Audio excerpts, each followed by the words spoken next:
Digital gramophone makes no sense.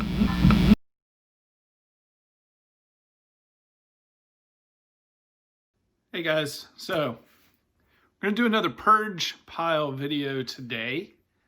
I don't know how, this is probably not gonna be a very long lasting series because I'm getting rid of records pretty fast right now. I am purging, but you know, I'm making room is really what I'm doing. I'm not really downsizing. I'm just making room because I'm gonna be buying new records with some of the money that I'm getting from these. In fact, that's kind of really what I'm doing. I mean, if that's what we all do though. We all do this, right? This is just my personal thoughts. I'm not trying to teach anybody anything here or offer any advice or anything like that. I'm just, it's just me rambling, talking out of my ass. So I thought today I would share my thoughts on greatest hits and kind of where I am with that. I don't know how to start this, I guess. Well, I would say maybe back in high school, definitely like my freshman, sophomore years in college, I had some greatest hits. I had like a lot of the greatest hits, classic rock greatest hits that so many other people have, like Jimi Hendrix smash hits and, you know, Creedence Clearwater Revival's greatest hits and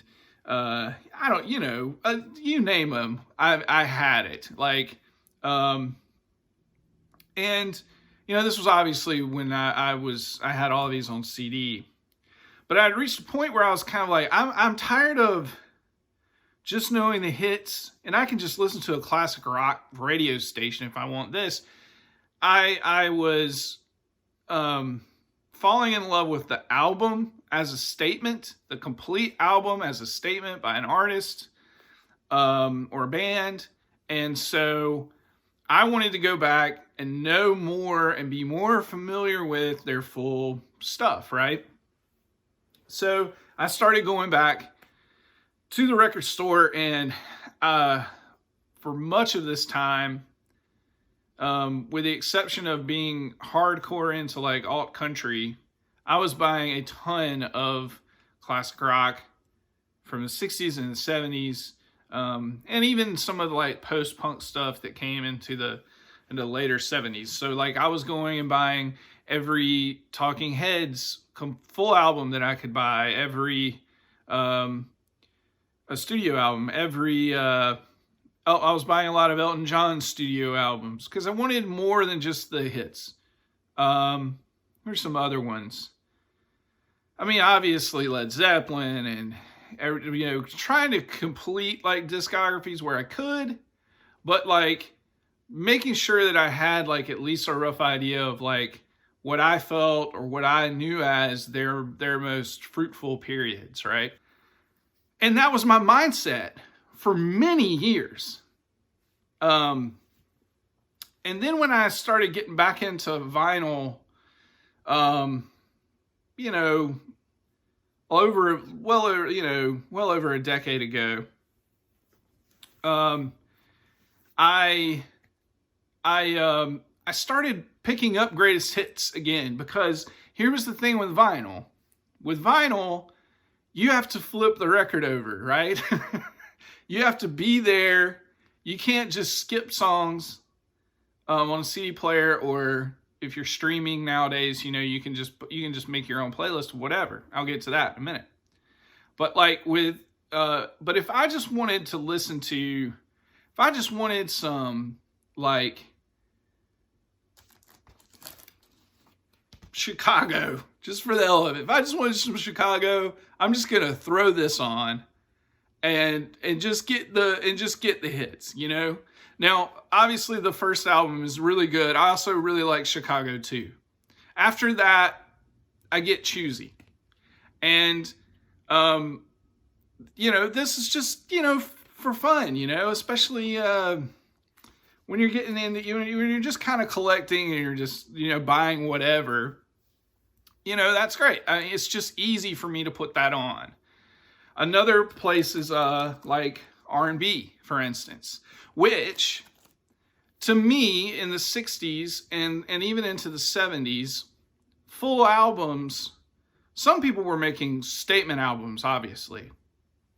Aretha, Marvin Gaye, there was a shift, and there were thematic, complete albums being made. Stevie Wonder, by certain R&B artists, for sure. But for the most part, through the 60s, the full album wasn't really a statement. It was still a singles-driven genre. And so for greatest hits, I still even will keep some of my R&B greatest hits for that reason. Or something like this. I'm never going to buy any individual Jackson 5 albums, right? So I'm just going to get this greatest hits or whatever, And that's what I was doing then, years ago.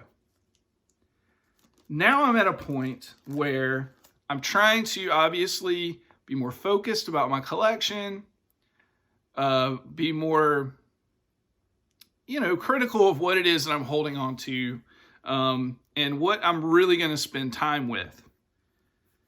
And we're not throwing any dinner parties around here, okay, guys? Like pre-COVID, post-COVID, whatever.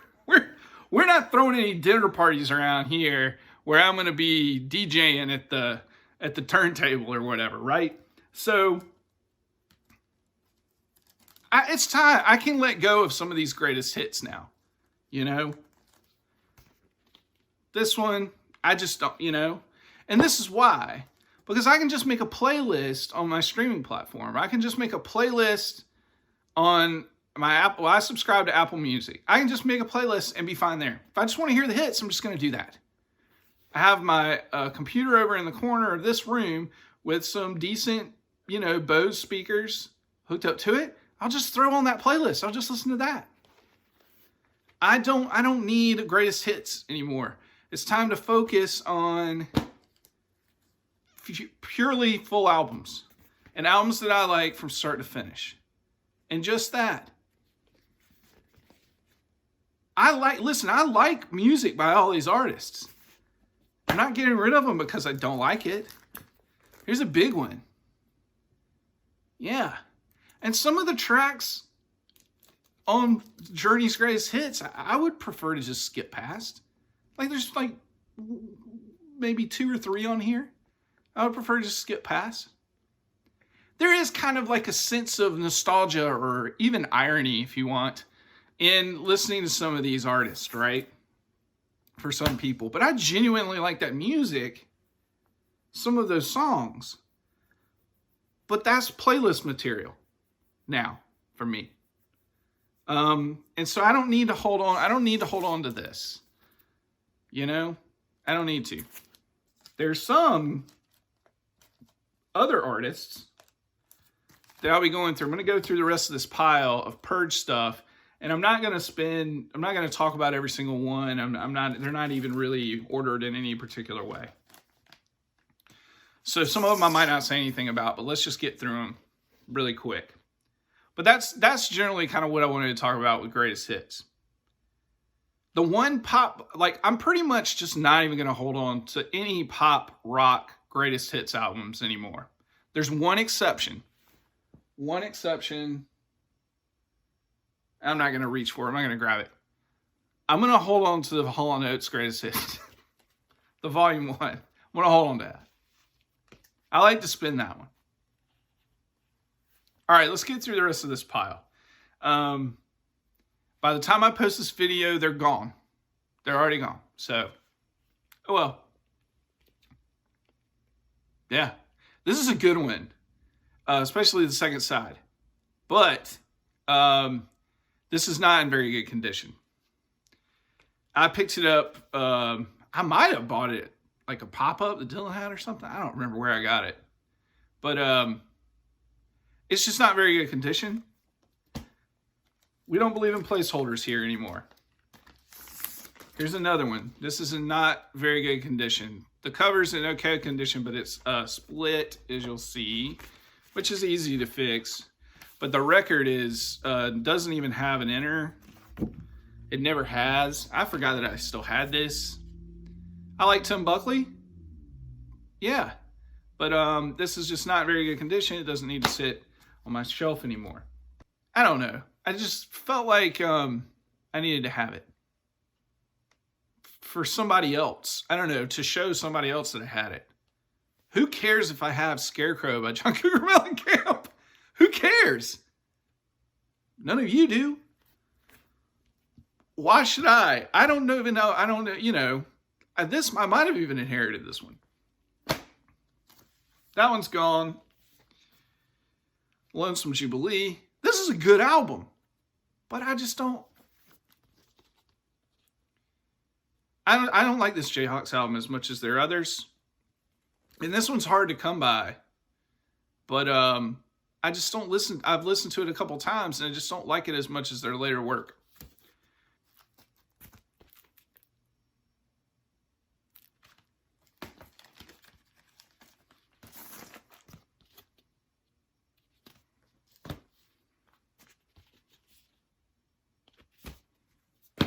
Keeping the early Seeger albums. Keeping a few of those. Here's another one that's in terrible condition. This is like VG minus. I don't need this. I love this album. I'm not as huge of a Queen fan as a lot of you other guys out there, but I love A Day at the Races. I just don't need a VG minus noisy copy sit on my shelf. If I find a really clean one, I'll get it. I'll pick it up.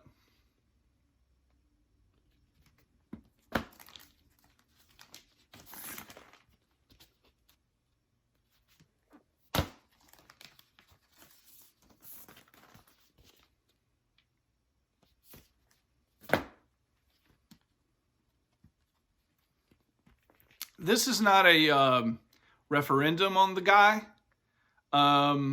I like these albums. I just don't feel the need to have them on vinyl. This is a good album. This is a really good album. I just don't feel the need to have it on vinyl. I have certain ones of his albums that there are, of course, earlier ones that I like a lot more and mean a lot more to me, so I'm going to keep those, but I'm fine just streaming these every once in a while when I feel like it.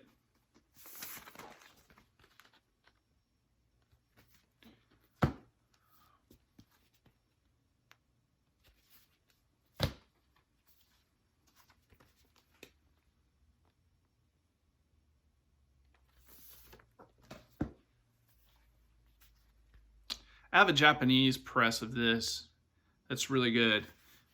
This sounds great. This one's a bit noisy. The jacket's not in the best condition. It is a 69 press on the green label, but I don't need 2 copies. Yep. Decided to let this one go. This happens to be the only surviving Avett Brothers album that I still have on vinyl. I've gotten rid of two, maybe 3 other. There were 2 other ones that I had on vinyl, and I still have all those on CD. I like the Avett Brothers, and it's sacrilege around here to mention that you're getting rid of Avett Brothers stuff.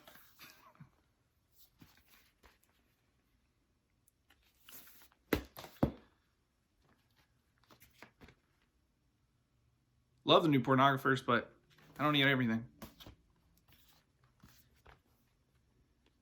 I have 2 Oasis albums that I'm keeping. You guys know which those are. Love the Pretenders. Don't need this one.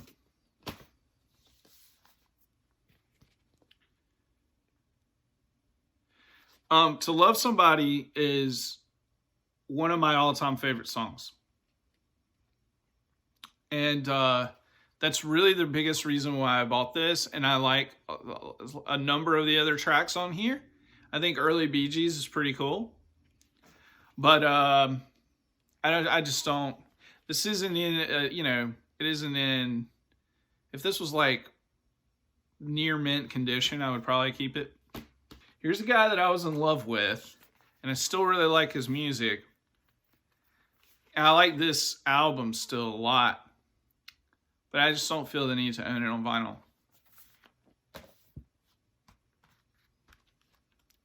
This one requires a good amount of your attention. And I have other albums that require my attention that I would prefer to listen to other than this. But, hey. Josh Tillman's, he's a talented guy. Sorry. Here's another one that's just, I like Marshall Crenshaw. This one's pretty good, but I just don't spin it a lot. Not as much as his debut. This is another one of those. Hey. Love Linda Ronstadt. And I would keep this, but it's not in very good condition.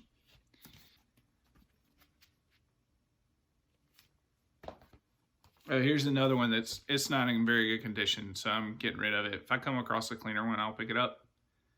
I like this album by The Dead. That's my wheelhouse with The Dead. It's 72 to 74. 75.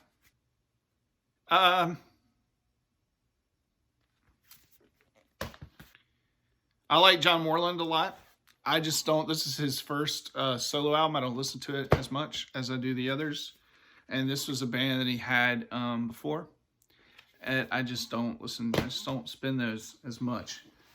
So what I do is I keep individual songs from a lot of these albums that I'm trading in that are newer, is I keep, I remember the individual songs that I love, and I put those on a playlist.